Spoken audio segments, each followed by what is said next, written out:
Madayon adtong mga kalumon ako dahil sabi ni today is Thursday, July 30, and we are here at Pink Sisters somewhere in sa Bangkal. I am with my friendship. We will be offering our prayer request here. You know, it's really important, every day to stay connected with God. So wherever you are, makatuman mo sa church or not, you always need to connect with God, to pray to God. So today, since we really love to visit churches, so we decided to visit Pink Sister with my friendship. Now I am here now at Pink Sister.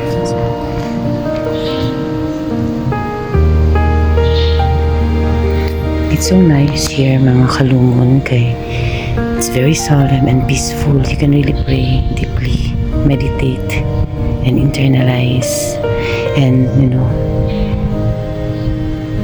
praising, thanking and talking to God. You can be able to talk to God deeply here. Okay, very solemn. So just that's for today, and later I will be going to the Shrine of Hills. Okay?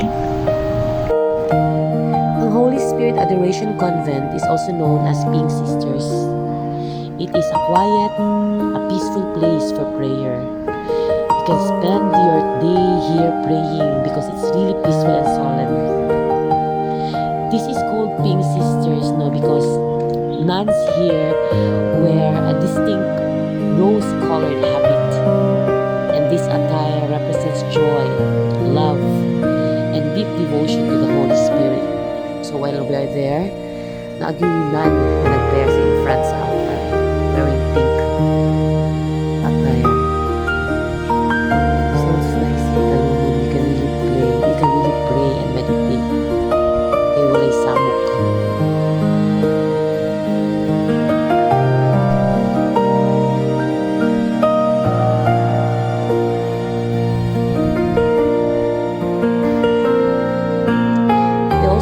The same thing with other churches, like your prayer request. You can write there your prayer request here, and syempre you can enclose any amount. Nice din mga kalumon because ang imong mga requests will be prayed by the nuns, because these cloistered nuns spend their lives praying day and night in a practice called perpetual adoration.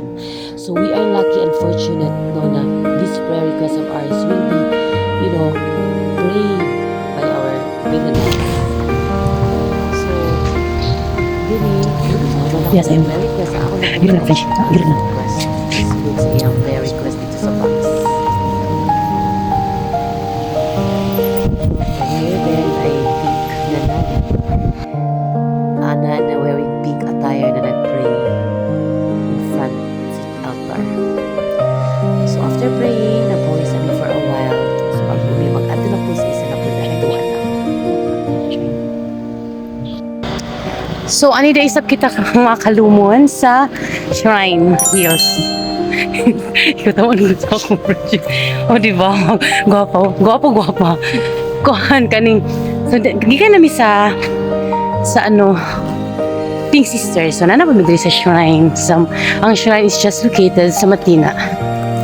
Diba? So, we'll pray here. Kailangan nato na everyday to pray, to connect with God. Okay, so namin diri kalumon. Adi kami. Gihangak na ko. Diba? Asa ta friendship? Okay. Init kayo, pero kailangan na to. Makalay ta kandel. Asa ta first? Makalay ta kandel. Pwede, pero matras at adiribisa ka ng mamili sa tag mga... Ma-remember na ako friendship. Last time ko dalibang. Kabas sa suwi. Yeah, kasi last time we went here, nakalibang ko mga kalumpit eh. Kalibang ako ato. So, mga nita diri. Friendship, asa makulit ko kandel? Dito, sa kabila. May milita diri mo na ko yung friendship. Uy, wala sila Lord of Fire doon. Ha? Wala sila Lord of Fire doon. Ha? Dili yung ini man ako. Lord of? Fire doon na booklet. Gusto ko magbili. Uy. Wala ito. Gusto kong bili Lord of Fire doon. Wala ka friendship. Nangita ko diri Lord of Fire doon mga kalumon. Kanang gamay na booklet but unfortunately wala sila. Hindi available. Na booklet a Lord of Fire doon. Kana oh. Kailan ka na Bisaya? Pardon, magod na. Oh. Gani Bisaya magud na. Ito ako kay English. Magrisabi ako sa Bisaya friendship in fairness. Sige, ready ako. So after we are on our way to light a candle. Ang maglight of candle mga kalumon is a sacred act of prayer. It is our way to honor God or a saint. It's a sign that our prayer continues even after the maglight of candle. Even after the call from the church, our prayers still continue to reach God. So every time we go to church, it's really important as well to light candles.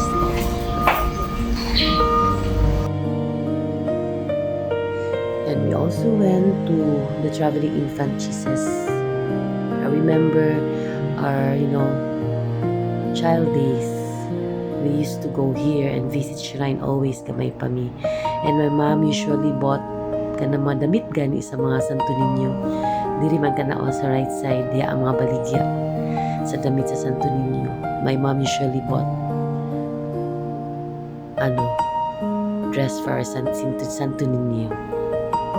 Ang shrine is a very big place, no. Nice kayo siya. Muna siya garden. You can visit shrine. You can bring foods, especially pag may occasion, like fiesta sa shrine, like Holy Week. Pwede rin mo dala mong family here to bring foods. Siyempre, we still need to follow mga rules, no, na maging responsible sa mga basura, maging hilom lang, maging, celebrate the occasion peacefully lang. And the trashes must be thrown in a proper place.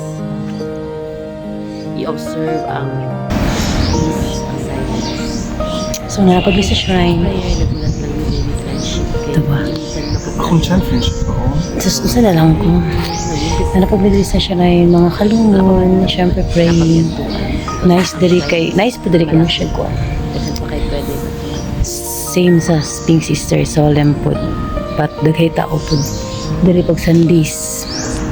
So again, kailangan natin mag-pray every day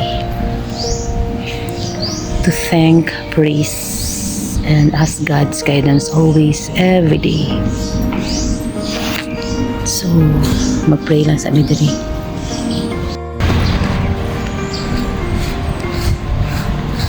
So, maato na kita sa taas sa infant Jesus para mag-kista mga kalungan. Ay! Basa man. Nagmapa day siya. So, we cannot stay there. But, nagmapa siya. So, gulasa na. Nahugaw na po yung gimap. Oh my God, I'm so sorry, kuya. Ay, ate. Nagtamak to dito. Nagtama ko dito sa kuan basa. Dugay na na. Okay na. Mga pila na kay years. Pero sige. Ang next na magyatuan, mga kalumon, is ang Santo Niño.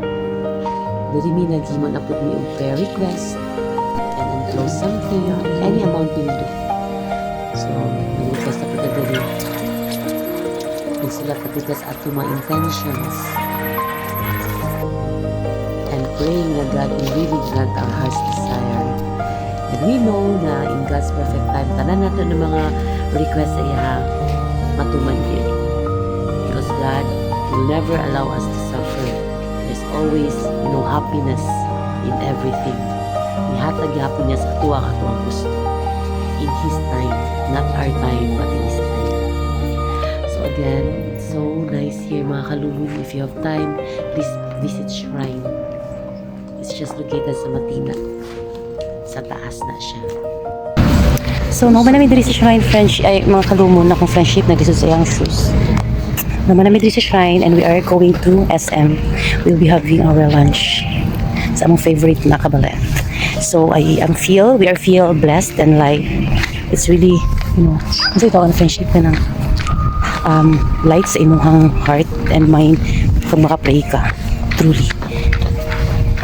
It doesn't matter kung ano yung shrine or churches, but it's a plus kung makandi ka sa mga churches or shrines. But even sa house, pwede ka man makapray. You can always pray. Okay, so we're on our way na sa SM. And syempre, among last stop is ang SM City. So, dirini ang amog yung lunch mga kalumon. Ang among gipilis ang Kabalen. Nani siya sa SM Ecoland and actually this is our second time because my friendship loves the food sa Kabalen. And so am I. Ganahan po ko sila mga food kay Filipino kaayo. Lahat lang magiging kay ako I really love Filipino foods. So, we both decided to eat here kay ganahan ni sila mga pagkaon. Especially ang ilahang mga kakanin, ilang mga bilo-bilo. So, mga niya mga ipanguha. So, it's time to eat mga kalumon. And syempre, you have to pray first. Mukhaon na gid mi mga kalumon kay gutom na mi. Gutom na kaayo. So, dira lang mo mga kalumon ha.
So again mga kalumon, I just wanna share sa inyo ang among mga photos taken sa among laag this day.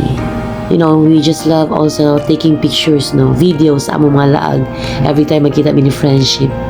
And today we are so very happy and fortunate and very blessed na naka-visit mi sa amo ang sa two important churches or shrines sa among life. And we are able to eat sa among favorite restaurant. Ano lang ang life mga kalumon, and I hope you enjoy watching my video, and don't forget to like, share, and subscribe. And again, don't forget to pray, to be happy, to appreciate life, to be grateful, and always be positive. Thank you for watching. That's all. God bless us all. Bye.